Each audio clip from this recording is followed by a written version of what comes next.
Hi, everybody. How's it going? This is Kat Corchata, your movement specialist. So, I have a question for you. How many of you have started working out as one of your New Year's resolutions, if that's what you do? And how many of you are still working out? Now, if you are, hats off to you because it's not easy. It's just not easy. But if you're struggling, and it's hard. I'm going to tell you, it's hard. So if you are struggling, I'm going to give you some tips on maybe you need a little accountability partner. And no, I don't mean your best friend, the one who's going to talk you out of working out because they don't want to work out. I'm talking about a way for you to find a personal trainer, accountability buddy, someone who's going to show up for you if you show up for them. So I don't know if you have ever had a personal trainer before, but I'm going to give you some do's and don'ts, some things to think about. So you just don't go out and get a trainer. You have to kind of put some thought into it, just like you have with your fitness routine. So for those of you that don't know, I have been in the fitness industry. This year will be 40 years, y'all. 40 years. I started in 1984.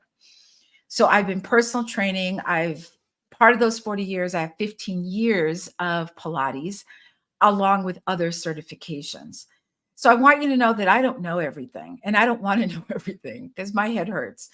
But I want you to understand that I've seen this happen a lot. And so I want to put together a little list of things that maybe you should consider if you're thinking about hiring a trainer.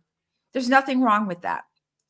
And let me say this, the first thing that people usually say is, I can't afford a trainer. Okay, I get it. Maybe not forever, maybe not even 6 months. But what if you were to get a trainer for a month and then you went to every 2 weeks and then every 3 weeks and then once a month? You just need maintenance. You need someone to tighten up your workout and maybe change it up because it can get a little boring. Okay, so with that said, let's start talking about this a little bit. So, the one thing I want you to know about is the benefits of a fitness trainer or personal trainer. And just FYI, I hate the word personal trainer. It sounds like used car salesman. Okay, where you kind of get that feeling. So, I like fitness trainer. I like movement specialist even better, but that's me. So, number one, how can a personal trainer enhance your fitness experience? Well, first of all, safety. A personal trainer will make sure you are safe because I've seen some crazy things in the gym and outside the gym, but it's to keep you safe. A personal trainer should be able to modify if needed. So let's say you can't do a certain exercise, not that you can't, you're just not capable right now. Your trainer should be able to modify this workout for you. Correct form, huge, and providing information. I like to tell my clients the why, what they're doing, why they're doing it, and what it's for. So for me, it's more of an explanation. It's more um, teaching my clients about what they're doing and why they're doing it. If you are already working with a trainer and you ask your trainer what you're doing and why, and they can't tell you, put the weights down and move on. Or better yet, find another trainer. So a trainer is going to help you stay accountable. What does that mean? Showing up on time or even early. But it goes both ways. Okay. The worst thing is to be sitting there waiting for your client. The first thing that happens for me is I think, oh my gosh, something's happened. And they've either forgotten or a lot of times they'll text me and say they're running late. And I understand that. But on the other hand, your trainer needs to be accountable for you. If your trainer is always late, always showing up, like on skates, they're just, oh, I'm here, and they're not prepared, that's a good sign that maybe you need to change your trainer. So the other thing that I love to do when my new client comes in, or even just a client, I ask them, "How are you?" They go, "Oh, fine." "How's your body?" "Oh, my body's fine." And I say, "On a scale of 1 to 10, how's your energy level?" And they go, "Oh, well, I really didn't sleep good last night." Okay, there it is. So if you tell that to your trainer that you're a 5 and they're trying to train you at a 9, that's not good. That's how you're going to get hurt. So I always train clients right in that area of if you're a 5, I train you from a 1 to a 5 right there. I don't go any far further than the 5. And that's what you should do is stay within that energy range. What about finding the right fit for you? Finding your perfect match. So how do you do that? Well, a referral is probably the best way to do that. A friend, a coworker, or a family member. Someone that's been training with a trainer, oh, my trainer's awesome. My trainer's amazing.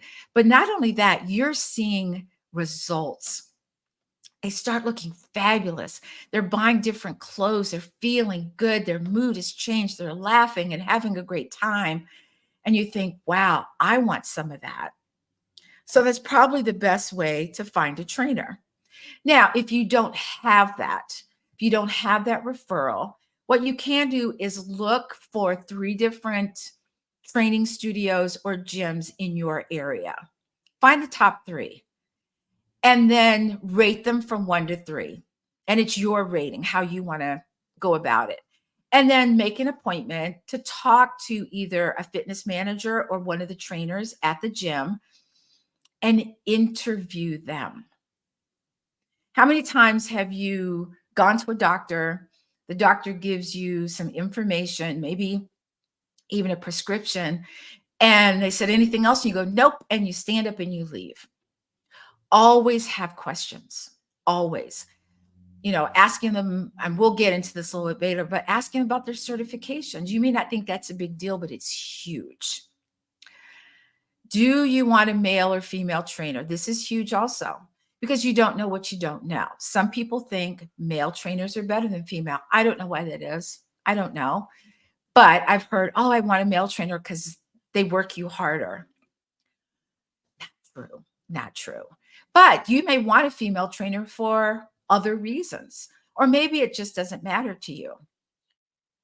Do you like them? So you have this sit down, they look great on paper, and they come off kind of smarmy, kind of, ugh.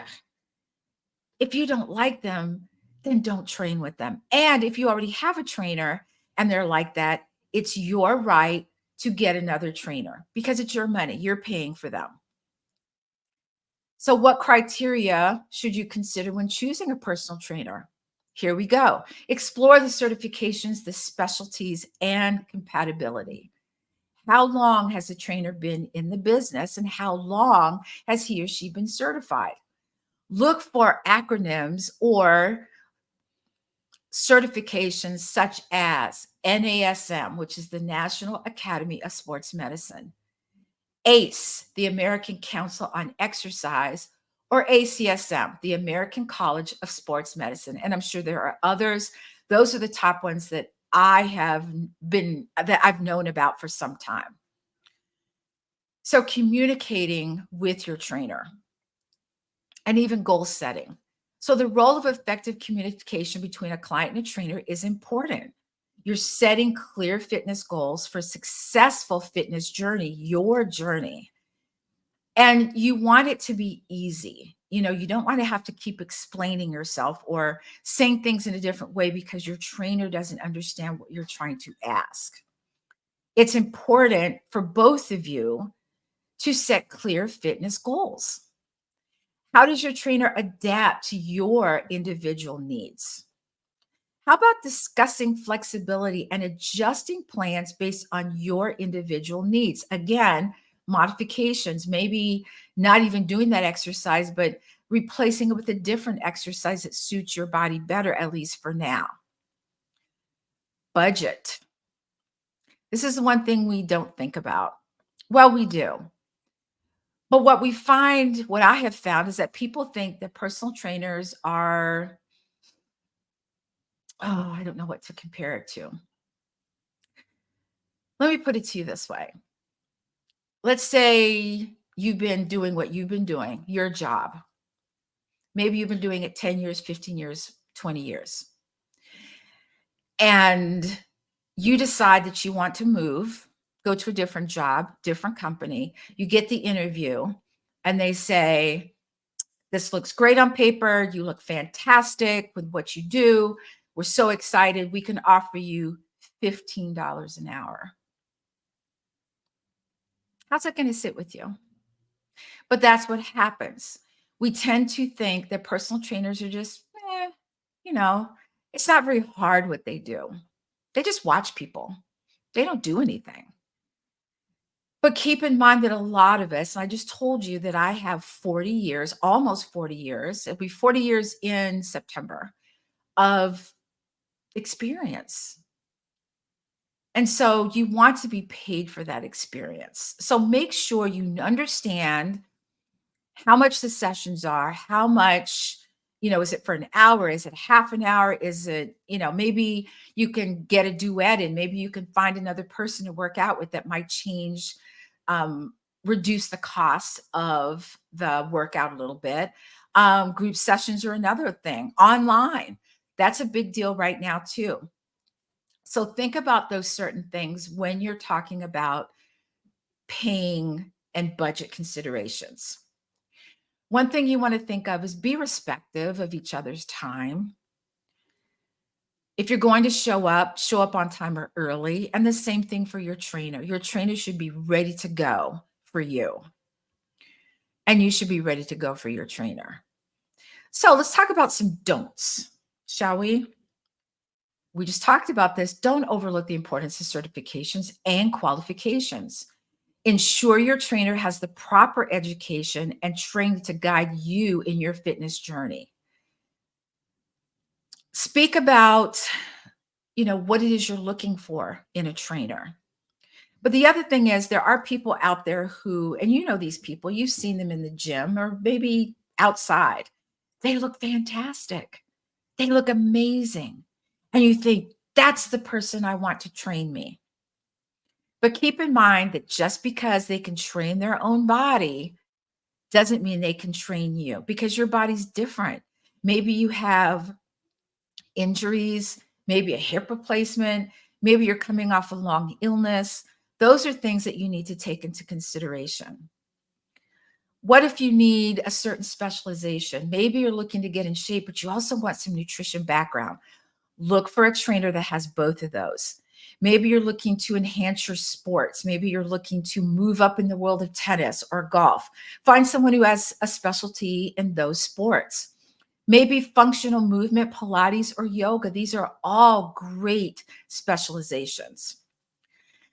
And so uh, don't try. I'm trying to say two different things at the same time, y'all, and it's not working. So trying to say hiring a trainer without considering these specializations. Different trainers excel in various areas, so choose one aligned with your specific fitness goals. Maybe you have arthritis, a hip replacement, or like I said, recovering from cancer or even long COVID. I have dealt with all of these. And so each one is different, and you have to understand. You don't have to understand, but your trainer has to understand that it's different for each person. Don't neglect communication. Successful trainer-client relationship requires open and clear communication about expectations, progress, and any concerns. My business coach always says, ask until you're clear. If a trainer rolls their eyes or gets frustrated about your question, maybe it's time to get another trainer. I can't speak today, you guys. Don't underestimate the significance of communication. It's so important for successful trainer-client relationship that you're able to speak to your trainer and your trainer can speak to you in a language that you understand. As a Pilates instructor, and even just being in the fitness industry, we're always told that we have to find 5 different ways to say the same thing. And it's true, y'all. It could be the difference between saying spine and back. I've had that happen. So just make sure that it's very clear of how you communicate. Now, there might be certain exercises that you can't do. Now, here's an example. I can do them. I just choose not to. Burpees. So if I hired a trainer and they made me do burpees after I told them I hate burpees, it's not going to be fun. And I'm not going to do them. I'm going to say, no, I'm not doing those. So compatibility is huge. And your trainer should understand your motivation style. Are you a boot camp person where you're being yelled at in the mornings? No, not me. Or do you need someone who's going to be a guide, someone who's going to be a friend, someone who's going to talk to you and help you understand what you're doing and why you're doing it? When I get a potential new client, I always sit down with them and I find out, what is your why for starting? And what do they hope to get out of this training? What are they looking for? Maybe it's just a short-term thing. Maybe they just need to feel better. Is your trainer attentive to you during your workouts? This is huge. Or is he or she looking around the gym? Are they flirting? Are they talking with other trainers? Or are they on their phone like this? If they are, remind them that you are the client. And if they continue to do this, I'm going to say, get a new trainer. Can a trainer modify a movement for you or even a different exercise if needed? This is where communication is crucial. If it's uncomfortable or it hurts, stop and tell your trainer. So these are all tips that I think are crucial to be successful, because the terms have to be the same. The trainer has to know what it is you want, and you have to tell the trainer what you're looking for in a trainer. So it's a two-way street. Okay. So I hope this helps. And I think it's important to just understand that it's not just a one and done. Sometimes you have to go through a myriad of trainers, maybe one or two. When I first started Pilates, I went through two trainers because they weren't my fit. And I had to find the person that spoke to me. And when you are consistent like that, when you are persistent like that, then you are going to get the best trainer that you deserve. So I hope this helps. If you have any questions, you can always reach out to me at kat@smallspacepilates.com. So until next time, it's your movement specialist signing off.